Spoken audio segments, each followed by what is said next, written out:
Donc, bonjour tout le monde. Je pense qu'on est en direct. Donc, bonjour tout le monde. Bienvenue à ce Hirondelle en direct avec Tessia Pépin. Donc, aujourd'hui, comme la plupart des vendredis, on reçoit vraiment une invitée spéciale qui va partager avec nous son parcours professionnel, donc de réussite. Donc, pour ceux qui sont vraiment là pour la première fois, qui se demandent comment on va procéder, donc on va avoir vraiment 30 minutes d'entrevue avec l'invité qui va partager avec nous donc son expérience. Et par la suite, vous aurez aussi l'occasion, donc on aura 15 minutes où vous pourriez poser vos questions en direct. Donc, tout au long de ce live, n'hésitez pas vraiment à écrire dans les commentaires si vous avez des questions. Et comme ça, Tessia pourrait y répondre vraiment à la fin pendant le 15 minutes. Avant d'aller plus loin, je vais me présenter pour ceux qui ne me connaissent pas. Mon nom est Lisa Yevtushenko et je suis une conseillère en emploi donc à l'Hirondelle. Pour ceux qui ne nous connaissent pas, l'Hirondelle, en fait, on est vraiment un organisme qui a pour but d'intégrer donc les nouveaux arrivants. On a des services autant social que professionnel. Donc, pour les services sociaux, donc c'est vraiment, vous avez des intervenants sociaux qui vous accompagnent de façon individuelle pour vous aider dans toutes vos démarches d'immigration, comment obtenir ma résidence permanente, comment faire les procédures de parrainage, comment obtenir ma citoyenneté canadienne. Donc, vraiment dans toutes ces démarches-là. Et aussi, la partie en emploi, donc on a aussi des conseillers en emploi comme moi qui vous accompagnent dans toutes vos démarches de recherche d'emploi, comment adapter mon CV, comment créer un CV, l'adapter aux normes québécoises, comment se préparer aux entrevues, comment développer son réseau, c'est quoi les stratégies adaptées en fait pour une bonne recherche d'emploi. Vous avez tous ces services-là qui sont gratuits. À la fin, on va vous laisser nos coordonnées. Donc, pour ceux qui sont intéressés, vous pourriez nous contacter pour bénéficier en fait de ces services-là. Voilà pour ça. Comme j'ai dit au début, puis comme vous pouvez le voir, on a la chance d'avoir Tessia avec nous. Bonjour Tessia, comment ça va? Je vais très bien, je suis très heureuse d'être avec vous. Donc, un grand merci encore d'être là. Donc, en fait, Tessia Pépin, elle est professionnelle en communication. Justement, je ne peux pas en dire plus parce que justement, je vais laisser Tessia se présenter. On va vraiment commencer tout de suite avec notre première question. Donc, Tessia, pourriez-vous vous présenter en quelques mots, nous dire un peu ce que vous faites? Alors, qu'est-ce que je fais? Moi, ça fait 20 ans que je travaille dans le domaine des communications. Je vais essayer de faire ça court parce que 20 ans, c'est quand même... j'ai fait énormément de choses. Mais je dirais peut-être, je peux commencer par mes études, ma formation. J'ai un diplôme d'études collégiales en commercialisation de la mode. J'aimais beaucoup tout ce qui est mode, photographie, marketing. Alors, j'ai un premier diplôme collégial dans ce domaine-là. Est-ce que vous m'entendez bien? C'est bon? Pour ma part, Ah, j'entends bien. parfait, excellent. Puis, j'ai aussi un baccalauréat en sociologie et en journalisme, parce que tout ce qui est enjeux sociaux m'a toujours intéressée. Alors, je suis allée faire un baccalauréat sociologie-journalisme. Je crois que les deux ensemble, ça allait bien. Puis côté plus professionnel, emploi, moi, j'ai été 13 ans à peu près journaliste. J'ai commencé au départ, j'étais journaliste dans un petit magazine qui était distribué un peu partout à Montréal, dans les cafés, les restaurants un peu branchés. Puis je faisais des chroniques mode, puis des chroniques restaurants. Et j'ai travaillé dans le domaine des magazines, journaux pendant plusieurs années.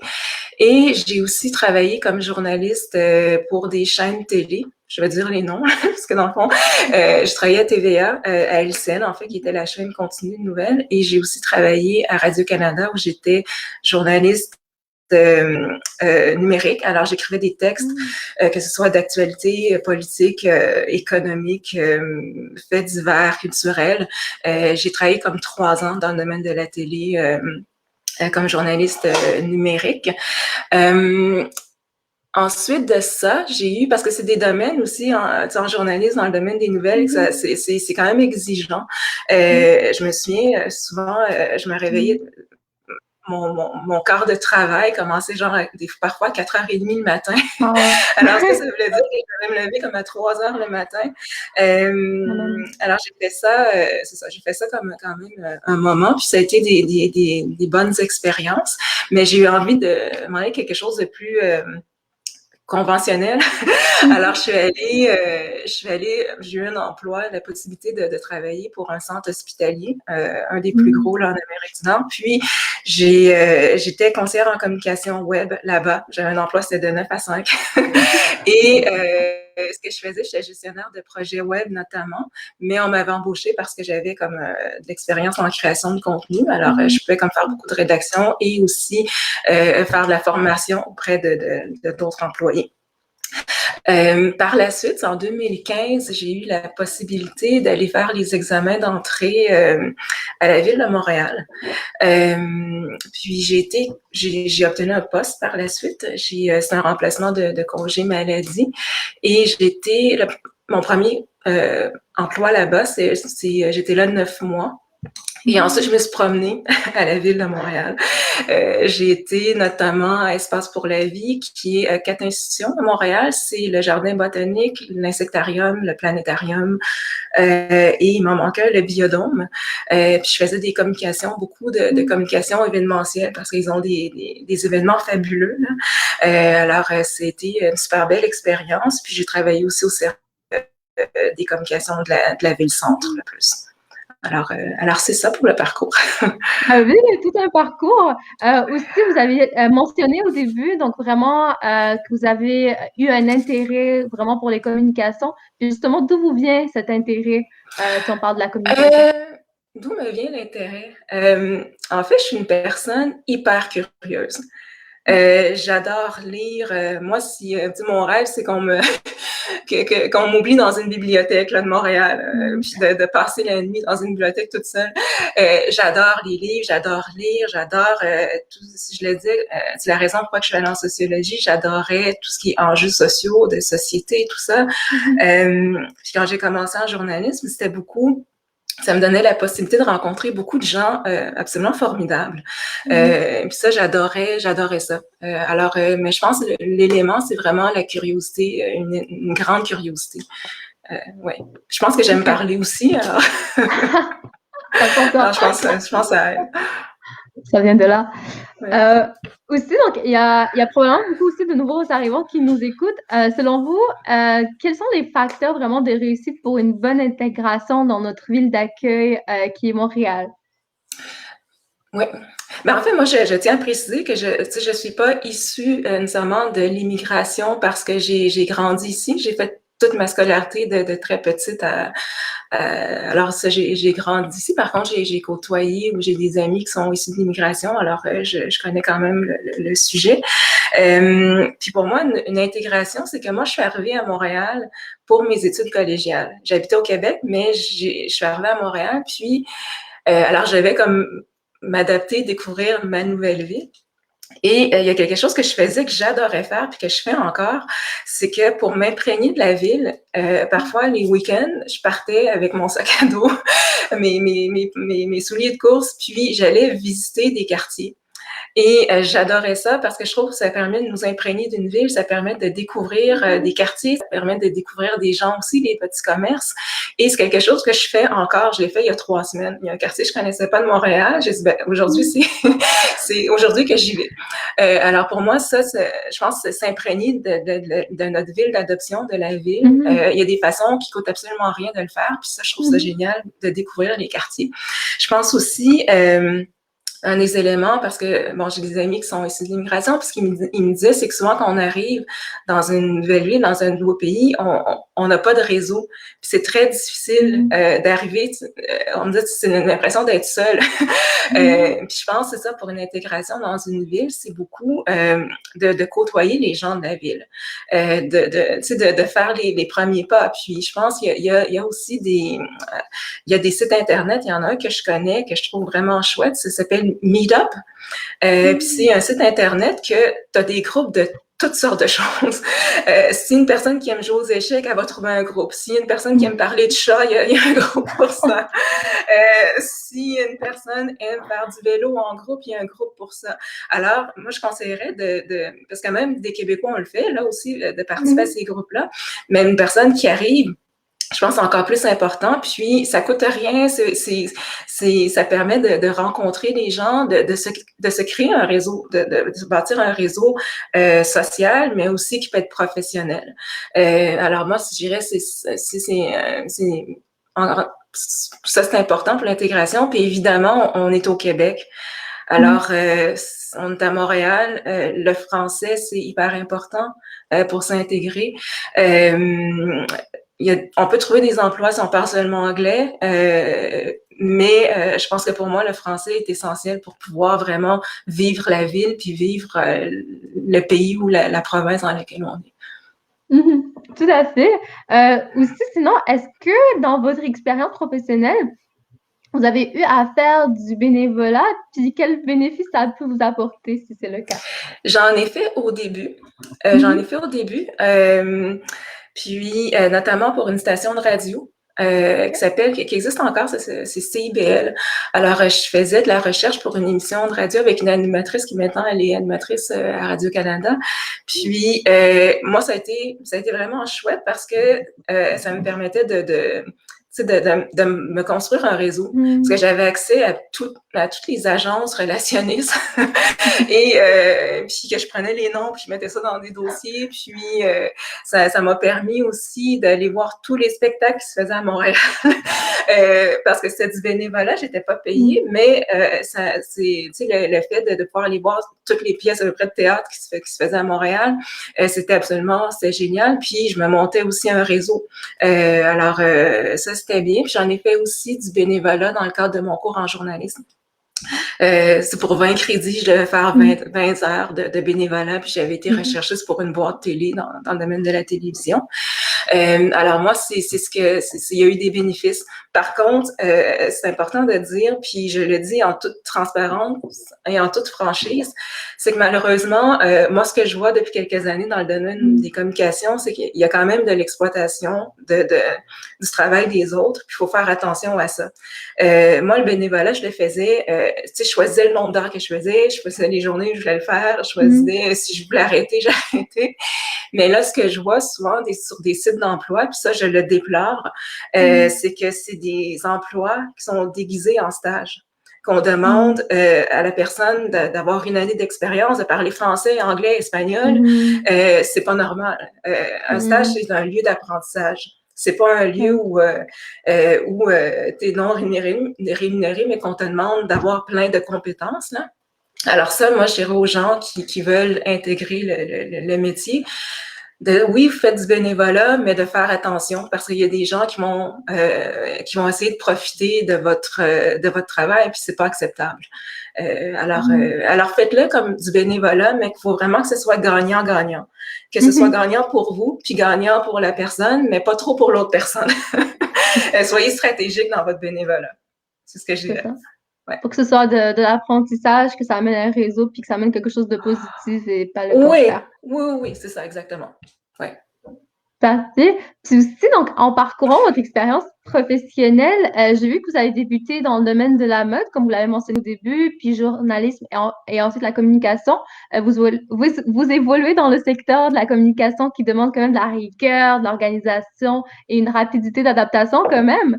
Est-ce que vous pourriez nous parler en quelques mots du bilan que vous faites de vos expériences professionnelles et peut-être aussi la raison pour laquelle vous avez fait le choix final de proposer vos services de manière ponctuelle aujourd'hui? Le bilan. Le bilan que je ferais, c'est vraiment, moi, le mot qui me vient en tête, c'est polyvalence. J'ai fait tellement de choses différentes en 20 ans que des fois, moi, je me surprends moi-même. Mais c'est vraiment la polyvalence d'avoir essayé plein de choses, ce qui fait en sorte que les choses vont bien pour moi en ce moment, c'est que j'ai fait tellement de choses différentes que je peux m'adapter souvent, que ce soit à des emplois ou à des contrats. Puis pourquoi je me suis lancée, j'ai lancé mon entreprise. En fait, je pense que c'est un concours de circonstances. C'est que j'ai été conseillère en communication. Puis, à un moment donné, il y a une directrice que j'aimais beaucoup, en fait, qui m'a contactée en me disant, je me souviens, elle était un peu mal à l'aise, de me dire, Tessia, tu viendrais-tu remplacer le responsable des communications juste 2 semaines? Puis je me souviens je sentais qu'elle était mal à l'aise parce que, tu sais, le laps de temps était très court. Puis moi, ça faisait tellement mon affaire. Puis je dis, il y a 2 semaines, c'est correct. Alors, je suis allée une première fois, puis j'ai adoré ce court laps de temps-là, d'arriver, de faire comme une mission, puis de partir. Et ensuite, on m'a recontacté. Ensuite, je suis allée faire ça pour une autre entreprise. Je me suis rendu compte qu'il y avait un besoin auprès des entreprises d'une professionnelle qui est là comme pour un court laps de temps, 1 semaine, 2 semaines, 3 semaines. Alors, moi, l'année dernière, j'ai présenté un projet d'entreprise qui est mon entreprise, c'est la conseillère volante. Et j'ai proposé un projet d'entreprise devant un comité d'affaires, puis mon projet a été accepté. Alors, j'ai pu avoir une subvention d'une année quand même pour lancer mon projet, mais aussi j'ai eu des cours en démarrage d'entreprise gratuitement. J'ai aussi, je devais comme produire un plan d'affaires et lancer mon entreprise. Et j'ai lancé mon entreprise en mars dernier. Alors, en mars 2020. Mais, ouais, mais ça a bien été, tu sais, malgré la pandémie, les choses pour moi ont bien été. Bah oui, hein, c'était en pleine pandémie en plus, en pleine ça peut pas ça peut pas être plus pandémie que ça. Ouais. C'est en mars, puis après, il y avait le confinement. OK. OK, bah au moins ça s'est bien passé, même de ce côté-là, malgré la pandémie. Oui, très bien. Oui. Puis, donc si on revient les personnes un peu qui nous écoutent, qui sont la plupart du temps donc nouvellement arrivants, selon vous, lorsqu'un nouvel arrivant a une formation académique en communication hors du Canada, quels sont les postes qu'il peut viser justement en arrivant au Canada? OK. Ben moi, je vais être hyper positive. Vous pouvez viser tous les postes que vous voulez. Je crois que c'est pas comme, tu sais, les communications, c'est pas comme un ou une ingénieure ou un ou une psychologue ou un ou une architecte que pour eux, c'est obligatoire. C'est vraiment, ils n'ont pas le choix, c'est obligatoire de faire partie d'un ordre professionnel. En communication, c'est pas le cas. Il y a des associations, bien sûr. Je pense qu'il y a l'association, mettons, des rédacteurs agréés du Québec. Je suis pas sûre que je dis le... Mais il y a une association pour les relationnistes. Mais c'est pas parce qu'on fait pas partie de cette association-là qu'on peut pas faire de la rédaction, on peut pas être créateur de contenu, on peut pas faire de relations médias et tout ça. Alors, la bonne nouvelle, c'est que tous les postes c'est possible, que ce soit chargé de communication, créateur de contenu, stratège de contenu, que ce soit même directrice de communication. Ça, c'est ouvert. Il y a un élément, par contre, c'est que si on parle d'emplois plus gouvernementaux, il y a souvent une demande d'équivalence. Puis que les gens doivent fournir des documents. Alors ça, c'est peut-être plus ce qui va bloquer, ce qui peut faire en sorte que ce soit plus difficile d'obtenir un poste si on n'a pas une équivalence. Mais outre ça, c'est qu'il y a beaucoup d'entreprises qui sont des entreprises privées dans le domaine des communications, des agences, des boîtes de communication. Alors, ça permet tu sais, qu'il y a une ouverture, que c'est possible, si on veut travailler dans le domaine, de pouvoir le faire. L'élément, pour moi, c'est toujours le français. Si je veux dire, c'est presque essentiel. Par contre, une personne qui arrive et qui parle, admettons, je veux dire n'importe quoi, là, mais qui arrive et qui parle, admettons, italien. Seulement. Moi, je connais des personnes, une personne que je connais, lui, il est d'origine italienne. Puis, il est allé vers, je sais qu'il y a une radio italienne, il y a une radio haïtienne, il y a une radio de d'autres pays aussi, là. Alors, c'est possible peut-être intégrer ces médias-là. Je veux dire, il y a aussi un journal pour la communauté chinoise. Alors, si une personne est d'origine chinoise, ben peut-être d'aller vers ces médias-là, tout en apprenant le français, parce que c'est hyper important. Mais c'est possible aussi cette option-là. C'est sûr que il y a peut-être moins un petit peu d'opportunités, mais c'est possible. Mais oui, je pense que quelqu'un qui arrive peut décrocher les emplois. en communication. OK. Ouais. Tout Et à je dirais fait. aussi, je Oui. dirais que c'est important, je sais pas si, je sais pas si je vais devancer une question, mais je pense que c'est Mhm. important de savoir aussi qu'il y a de l'emploi dans le domaine des communications. Euh, Moi, juste depuis janvier dernier, je pense que j'ai été contactée 4-5 fois pour Mhm. des contrats ou des emplois. Puis bon, je cherche pas un emploi permanent, mais j'ai quand même été contactée. Alors je me disais, ah ben il y a quand même de l'emploi. Mhm. Puis il y a aussi une personne qui veut travailler dans le domaine. Je pense que c'est important de peut-être, ben, de peut-être, en fait c'est même pas peut-être, mais c'est de le faire. C'est de se joindre à des groupes Facebook dans le domaine des communications. Tu sais, j'en ai 3, je sais pas si je peux les dire, mais moi je suis dans différents groupes, puis j'en ai comme écrit 3, là. Mais il y a un groupe, c'est les professionnels des médias sociaux et du web du Québec. Il y a un autre Mhm. groupe, c'est les femmes en créa, pour les femmes en Mhm. création dans le domaine des agences. Mhm. Puis un autre groupe, c'est la gang de pigistes. Et Mhm. quand vous vous joignez à ces groupes-là, vous voyez ce qui se passe dans l'industrie. Puis dernièrement, juste pour dire qu'il y a de l'emploi, c'est qu'il y avait une personne, elle est dans le groupe, c'est les femmes en créa, puis elle est conceptrice, rédactrice d'expérience les seniors, là. Puis elle disait, elle envoyait comme au groupe, elle dit, moi, je suis débordée en ce moment, puis même les gens à qui je réfère d'habitude sont débordés aussi. Est-ce qu'il y en a dans le groupe qui sont libres, qui peuvent prendre des contrats? Puis là, il y en a qui disaient, ben moi, je peux en prendre un. Puis il y en a d'autres qui disaient, ah non, moi aussi, je suis débordée, moi aussi, je suis débordée. Puis je sais pas ce qui se passe. Ça fait comme 3 fois que je dis non à des contrats, puis je disais, waouh, c'est génial. Parce que je pense que les entreprises en ce moment ont besoin de communiquer à l'interne, à leurs employés, mais ont besoin aussi de communiquer à l'externe. Alors c'est ça. Alors, joignez-vous à des groupes Facebook comme ça. Vous allez avoir une idée. Puis souvent, les gens vont diffuser aussi, de dire, ah, moi, il y a un poste ouvert qui va être ouvert bientôt dans mon agence. Alors, vous allez avoir des informations comme ça. Ben, justement, vous avez parlé donc d'une approche à avoir pour avoir un emploi en communication, donc faire partie de différents groupes. Est-ce Mm-hmm. que vous pourriez peut-être, est-ce que vous avez d'autres exemples de quelle serait la meilleure approche à avoir pour obtenir un emploi dans le domaine de la communication? Ben moi, je peux dire ce qui fonctionne pour moi. Mhm. Moi, en fait, c'est que je suis très, je prends le téléphone, puis je contacte directement un gestionnaire. Moi, c'est ma meilleure technique. Puis ça fonctionne pour moi. Je trouve que c'est ce qui fonctionne le mieux. Euh, je sais que ça peut être intimidant, surtout qu'on arrive d'un autre pays, de prendre le téléphone comme ça, de dire, ben moi, je téléphone à la directrice des communications de telle entreprise, parce que moi, c'est pour telle entreprise que je veux travailler. Ça peut être intimidant. Puis je sais que je parlais de ça avec, en fait, j'ai 2 personnes que je connais, dont une amie qui est d'origine française. Puis à un moment donné, je cherchais un emploi, puis je disais, ben prends le téléphone, puis téléphone au gestionnaire, puis parle de toi, puis envoie ton, demande à rencontrer cette personne-là, puis envoie ton portfolio. Puis là, elle le faisait pas. Puis là, je me disais, mais pourquoi qu'elle téléphone pas? Puis à un moment donné, elle m'a dit, Tessia, ça se fait pas en France. On peut pas faire ça. On peut pas Mhm. prendre le téléphone puis contacter un gestionnaire.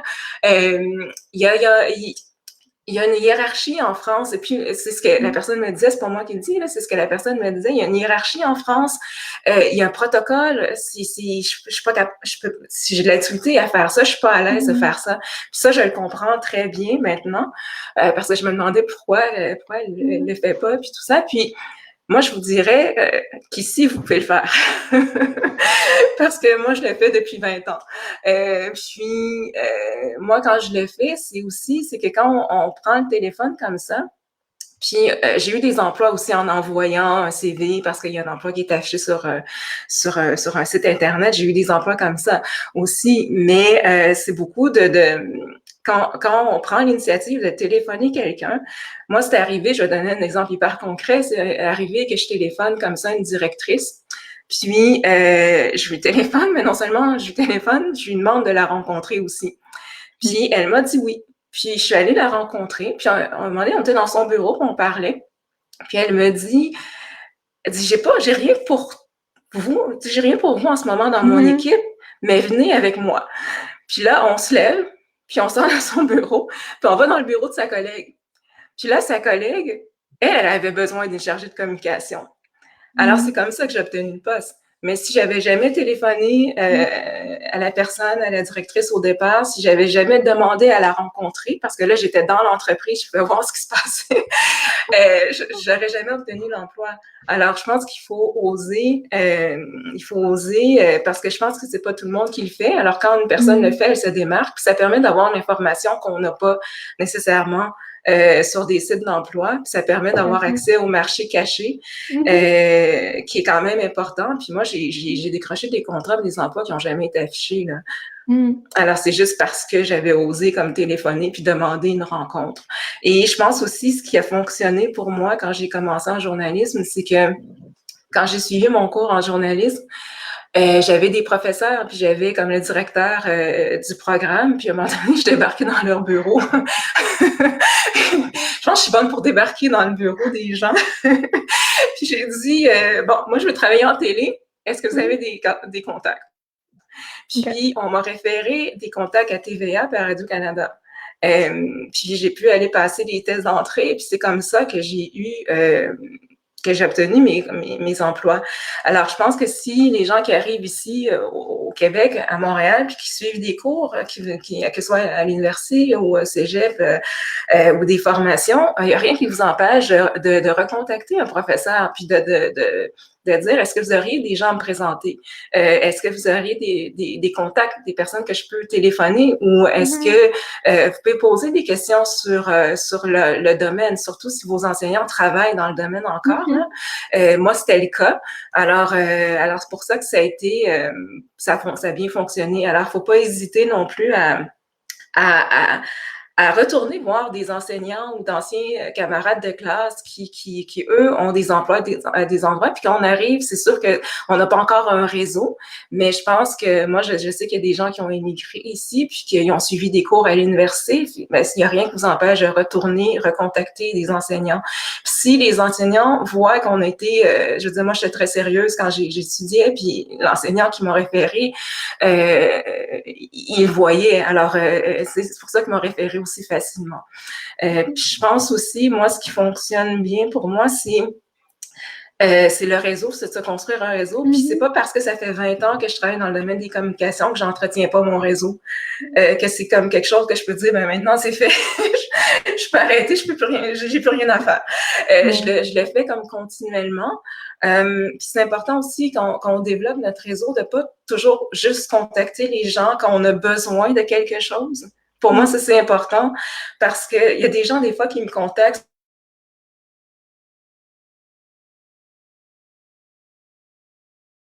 sur une personne, puis je veux dire pour quand ils ont besoin de quelque chose, alors que ça devrait pas être le cas.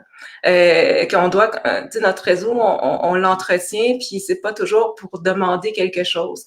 Puis de dire merci aux gens, parce que moi, souvent, il y a des gens qui m'ont référé, il y a des qui m'ont donné des informations.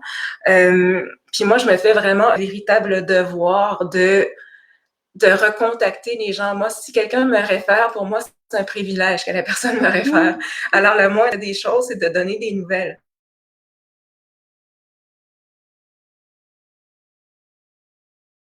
De pourquoi, puis les gens, quand on donne les nouvelles, les gens sont super contents. Puis aussi, ça fait en sorte qu'ils vont nous référer encore. Alors que si on donne pas de nouvelles, puis que les gens savent pas trop si ça s'est bien passé ou non, les gens ne nous référeront pas nécessaire de dire aux gens pour ce qu'ils font, parce que moi j'ai une secrétaire que j'ai beaucoup aimé travailler avec elle, puis elle a contribué à ce que j'obtienne je veux dire 2 contrats à un moment donné.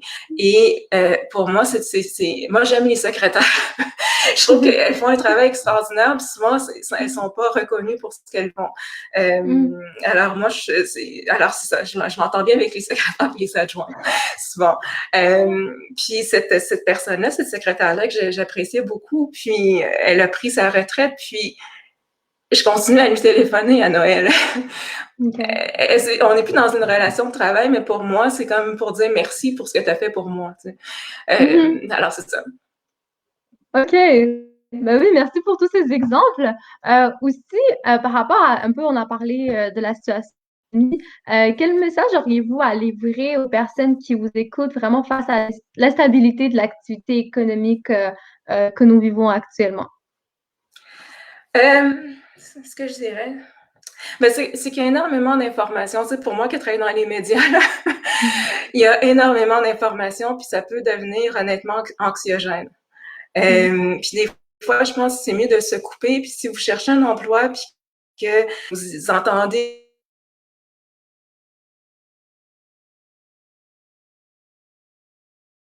pandémie, c'est rentable. Puis mon Dieu, je trouverai pas d'emploi, il n'y a pas d'emploi et tout ça, alors que peut-être que ça n'a absolument rien à voir avec votre domaine. Alors, peut-être que dans votre domaine, il y a des emplois.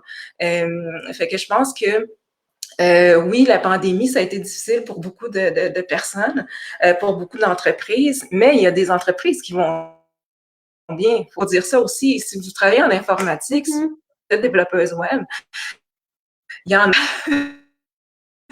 Puis, parce que je sais, en web, ça se peut que vous n'ayez même pas à parler français ou anglais, puis ils vont vous prendre parce qu'il y a vraiment une demande. Alors moi, ce que je dirais, c'est que oui, il y a une instabilité en ce moment. Oui, c'est pas facile pour beaucoup d'entreprises où c'est difficile, mais il y a quand même des entreprises qui des emplois ou des offres de contrat depuis comme janvier, puis que je vois dans les réseaux sociaux, il y en a qui sont débordés en ce moment, puis qui demandent est-ce qu'il y en a qui sont libres pour travailler. C'est parce qu'il y a de l'emploi, il y a de l'emploi dans certains domaines. Ouais. Ouais. OK, donc ça dépend vraiment des domaines, en fait. Tout à fait. Ben, Puis, ça peut dépendre des domaines, ça dépend aussi de la façon, des fois, les gens cherchent de l'emploi. Il y en a qui sont proactifs plus que d'autres. Tu sais, ça dépend de beaucoup de choses. Ouais.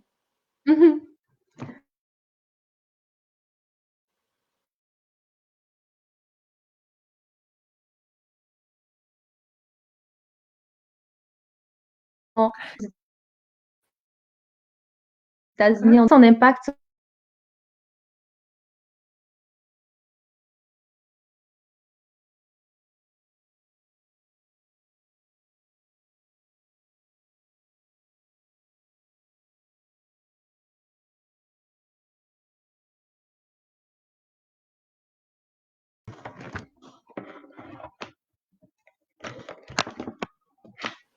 Est-ce que vous m'entendez? Oui, moi, ça va. Oui, oui. OK. Donc, je vais essayer de poser ma question. Euh, Oui. donc, je disais, si on jette la discrimination, si nous parlons des derniers événements comme le mouvement BLM qui a été déclenché. Encore. Ouais. Ça bug, hein?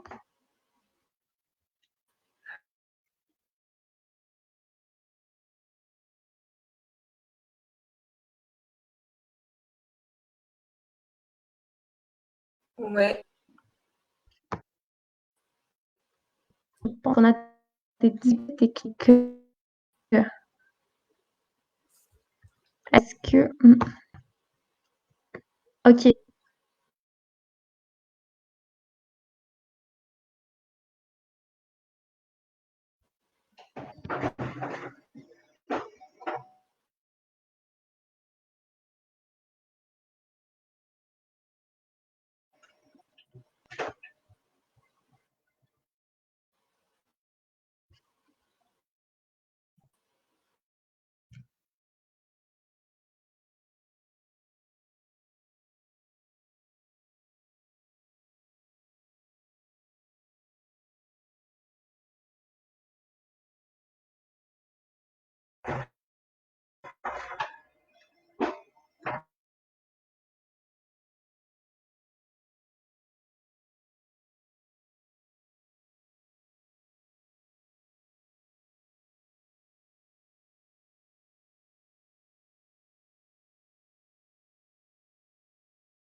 m'entends? Oui, là, moi, c'est bon. OK. Parfait. Donc, est-ce qu'on est toujours direct? Ça, c'est les joies du direct. Mais, Ben oui, tout à fait. parce que ça, On va oui. essayer de... Oui, attendez. Donc, on va essayer de Je reprendre peux la peut-être question. voir. On était rendu. OK. Oui, pourriez voir. Parce que je sais pas si, parce que je sais pas si c'est mon Internet, je sais, mais c'est quoi?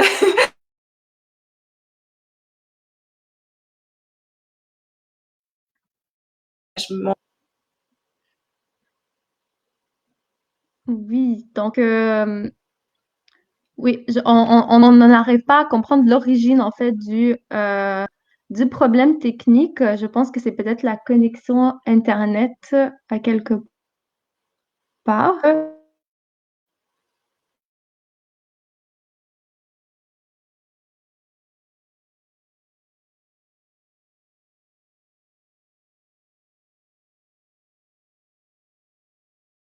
D'accord, OK.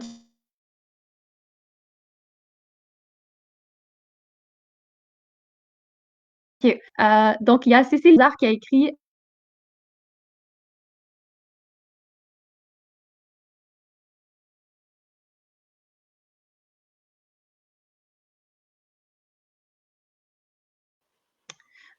donc voilà, on va essayer de reprendre la connexion. Donc, est-ce que là on m'entend? Est-ce que tout fonctionne?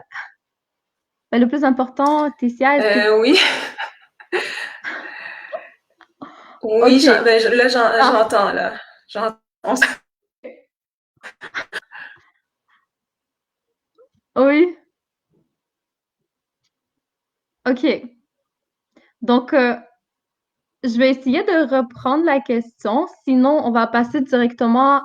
Donc, on va essayer de reprendre la question, peut-être plus vers les dernières questions, juste pour s'assurer que tout fonctionne. Euh, OK, là, OK.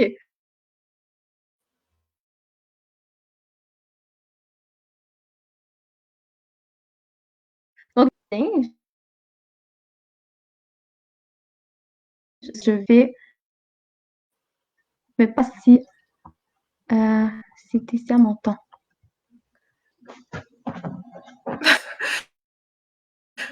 Donc, ce qu'on va faire, en fait, c'est que en attendant, on va passer à la période des questions.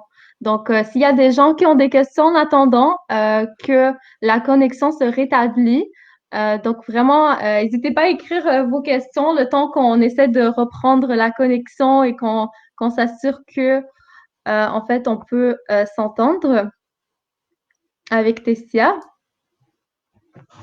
Donc, Tessia, est-ce que vous m'entendez? Oui. D'accord, je vais poser ma question.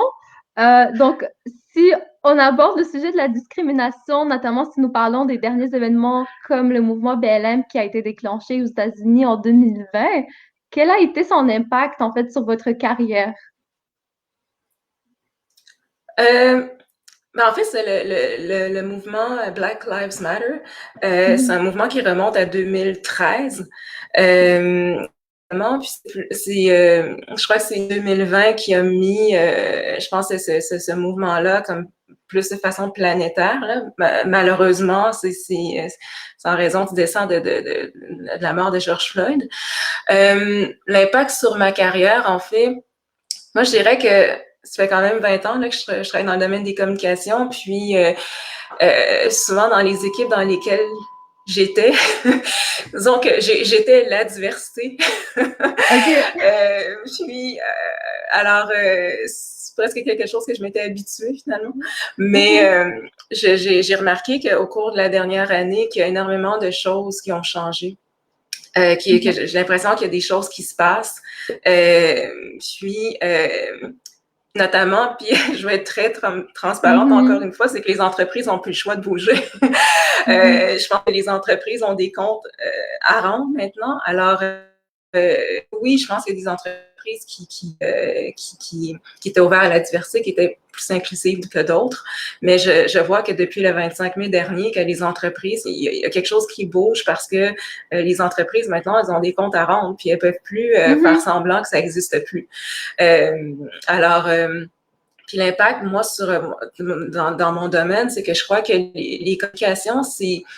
puis là, j'entre les communications, mais j'entre aussi là-dedans la publicité, le marketing. C'est que les gens, on travaille dans ces domaines-là, puis les gestionnaires en particulier ont le pouvoir de changer les choses, de changer les mentalités. Par rapport à ce qu'on diffuse, par rapport aux images qu'on diffuse, par rapport aux vidéos qu'on diffuse. Et les gens ont un grand pouvoir entre les mains. Et puis moi, je trouve que ne serait-ce comme juste moi, mon travail, ben, je pense que ça fait en sorte que je m'intéresse peut-être à aller vers des projets, vers des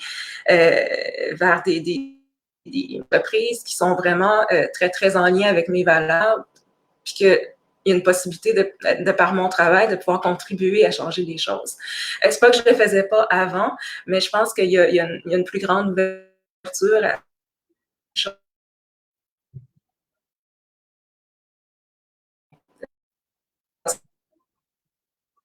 mais c'est ça. Alors, si je parle de l'impact de mon travail, ce serait la possibilité de contribuer de par mes compétences à changer des choses. OK. Oui, aussi, nous venons de passer le mois d'histoire des femmes, encore plus mis en valeur cette année 2021. Qu'est-ce que vous en avez retenu? Quel message vous aimeriez transmettre? Un message que j'aimerais transmettre? Moi, j'aimerais que les femmes s'intéressent plus aux chiffres. Parce que pour moi, les chiffres, de bien comprendre les chiffres, de bien comprendre les finances personnelles, de bien comprendre ce que c'est des placements financiers, ça fait en sorte qu'on ne négocie plus nos salaires de la même façon. Si on est consultant, on augmente nos tarifs de manière à ce que ce soit plus, que ça reflète toute l'expérience qu'on a derrière nous. Puis malheureusement, oui, il y a des hommes qui ne négocient pas les salaires, mais on sait très bien, puis il y a des chiffres, c'est pas moi qui j'aurais des impacts aujourd'hui, mais ça a des impacts aussi au cours de la vie active de travail. Ça a des impacts sur la retraite des femmes aussi, parce qu'à la retraite, souvent, les femmes ont moins d'argent que les hommes. Si elles n'ont pas négocié bien leur salaire avant. Alors, c'est ça. Moi, je dirais aux femmes de s'intéresser aux chiffres. Quand on vous présente une offre salariale, posez des questions. Moi, j'ai quand une offre salariale, je lis tout, je lis même les petits caractères. Puis je pose des questions. Puis si la personne qui me fait l'offre salariale, il y a des questions que je pose, puis elle peut pas me préciser une information, ben je dis, allez vous renseigner, puis revenez-moi quand vous allez pouvoir m'expliquer correctement ce qu'on me présente. Puis ça, on a le droit de le faire. Puis j'aimerais aussi dire, puis ça vaut pour toutes les personnes issues de l'immigration. C'est une personne qui émigre au Québec, pour en avoir côtoyé beaucoup. Vous n'arrivez pas, pour moi, une personne qui émigre, elle ne repart pas de zéro complètement. Quand les gens immigrent ici, ils ont un bagage de vie, ils ont un bagage professionnel qui est important. Pour moi, ça a une grande valeur. Alors, vous avez le droit de pouvoir avoir des conditions salariales, des conditions de travail qui sont bien. Vous n'avez pas accepté des conditions médiocres de travail parce que pour moi, vous avez des expériences de vie, un bagage quand vous arrivez ici qui a une valeur. Je pense que l'élément, c'est peut-être de voir comment on fait le marketing de soi.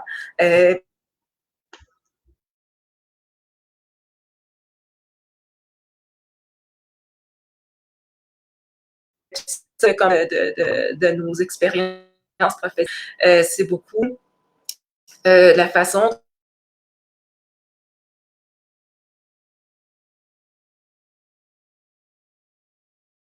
qu'on vous travaillez en entreprise, puis que vous êtes en entrevue, puis que vous dites, ben moi, dans mon pays d'origine, je m'occupais de 5 employés.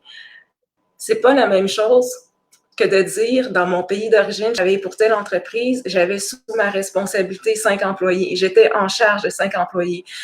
J'étais responsable. Juste dans les mots qu'on utilise, des fois, ça change tout. Ça donne du lustre. Et c'est ça le marketing de soi. C'est comment on présente les mots qu'on utilise, la façon qu'on le dit même. Je pense que c'est ça qui, des fois, peut faire en sorte qu'on obtienne des emplois ou non, qu'on obtienne des meilleures conditions salariales ou non.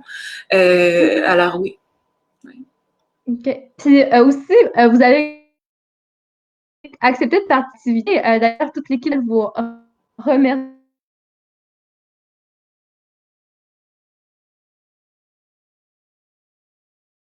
Encore. Oui, OK. Parfait. Je vais essayer de répéter ma question. Donc, par rapport à l'activité, donc vous avez quand même accepté de le faire.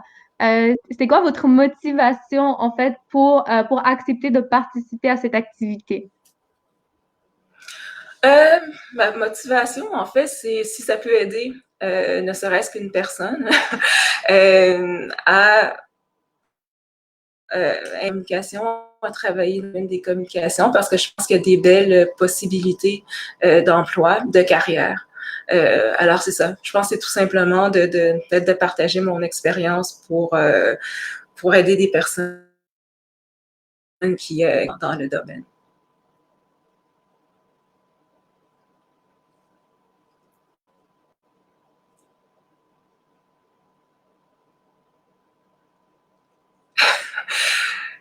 Ça, c'est le direct. J'entends plus, malheureusement.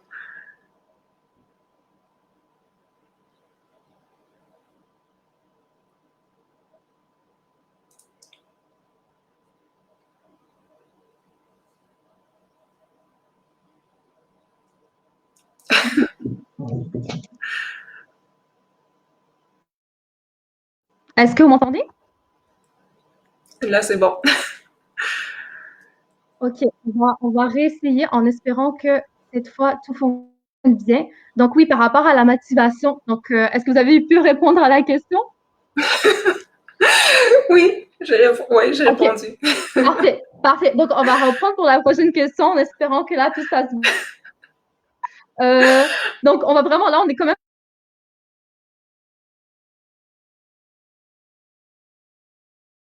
rendu une citation.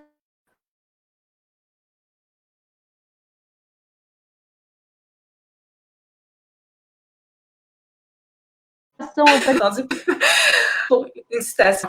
Une citation, en fait, il y a une citation que, il y a une phrase que j'ai dite à une personne quand j'ai étudié en journalisme. Moi, je me souvenais pas d'avoir dit cette phrase-là, mais visiblement, la personne s'avait marqué parce qu'elle m'en a reparlé. Et pour faire une histoire très, très courte, c'est que je me souviens quand j'étais étudiante en journalisme, j'avais des grandes ambitions. Et je me souviens, il y avait une pour laquelle je voulais vraiment écrire. C'est le magazine, c'est un magazine reconnu au Québec, ça s'appelle L'Actualité. Un magazine L'Actualité. Puis c'est un magazine que je lisais depuis que j'étais adolescente. J'adorais les sujets. Et quand j'étais en journalisme, j'avais partagé à quelques camarades de classe que moi, je voulais écrire pour ce magazine-là. Et on m'avait dit, ça fonctionnera pas, ils prennent seulement des journalistes expérimentés, tu ne prendront pas, puis tu vas être déçu, puis mais moi, je sentais que c'était vraiment quelque chose que je voulais. Alors, j'ai pris encore une fois le téléphone, puis j'ai téléphoné la rédactrice en chef en lui disant, mon nom est Tessia Pépin, et j'aimerais écrire pour vous, et voici, j'ai un sujet. Et mon sujet a été pris. Et alors, j'ai publié un court texte dans le magazine L'Actualité, puis j'étais très fière de moi. Puis j'ai dit à une camarade de classe qui est devenue une collègue plus tard, mais ça, je lui avais dit à ce moment-là, j'ai dit, tu sais, dans la vie, on ne peut jamais dire que quelque chose n'a pas fonctionné si on n'a pas essayé. Et puis elle, cette phrase-là, que moi, je me souvenais visiblement plus, elle s'en souvenait parce qu'elle me l'a dit, je pense, comme 15 ans plus tard. Elle a dit, tu sais, la phrase que tu m'avais dit. Alors, j'ai l'impression que ma carrière, ça a été beaucoup ça, d'essayer des choses, de cogner à des porte. Puis même si une porte est fermée, c'est pas grave, on va cogner une autre porte. Puis si on Mhm. n'entend pas, on parle plus fort. Oui. Alors, c'est ça. Alors, c'est vraiment d'essayer des choses. Puis ça veut pas dire que c'est parce que ça fonctionne pas une première fois, peut-être ça va prendre une deuxième fois. Mais Mhm. c'est vraiment d'essayer. Puis tant qu'on n'a pas essayé, on peut pas dire que ça fonctionne pas. Tout à fait. Donc, de ne pas se décourager, vraiment, continuer d'essayer, puis oui, d'aller de l'avant. Oui, c'est ça. Parfait. Oui. Merci pour cette belle citation. Je vois Merci. dans les commentaires qu'il n'y a pas beaucoup de questions. En fait, je ne vois pas de questions. Donc, pour les participants qui sont encore là avec nous, donc vraiment, n'hésitez pas à écrire si vous avez des questions. Euh, donc là, OK.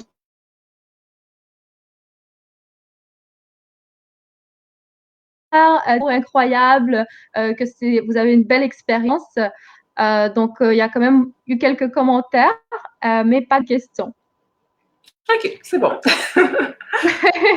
Donc, on va afficher les coordonnées, en fait, de l'hirondelle, comme je disais au début, pour ceux qui sont intéressés à nos services. Donc, vous allez voir apparaître à l'écran, en fait, vous allez voir apparaître à l'écran les coordonnées de l'hirondelle pour ceux qui veulent nous contacter pour bénéficier de ces services, en fait, gratuits pour les nouveaux arrivants. Aussi, vous allez voir si en question technique, ça nous le permet, on va aussi afficher un sondage si tout fonctionne bien. Donc, c'est juste pour voir, en fait, votre appréciation, pour voir comment on peut s'améliorer. Donc, si vous pourriez prendre quelques minutes de répondre au sondage, donc, ce serait apprécié. Donc, voilà.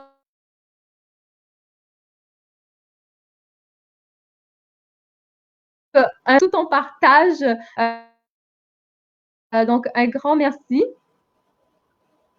Merci de m'avoir invité. Est-ce que parfait. Donc, un grand merci tout le monde d'être resté jusqu'à la fin malgré les petites difficultés techniques qu'on a eues. Donc, C'est les joies dehors, du direct. Ouais. exactement, exactement. Donc, profitez vraiment tout le monde du beau week-end. Il fait très beau dehors. Profitez on vous souhaite une excellente journée. Donc, bye tout le monde et bonne journée à tous. Au revoir.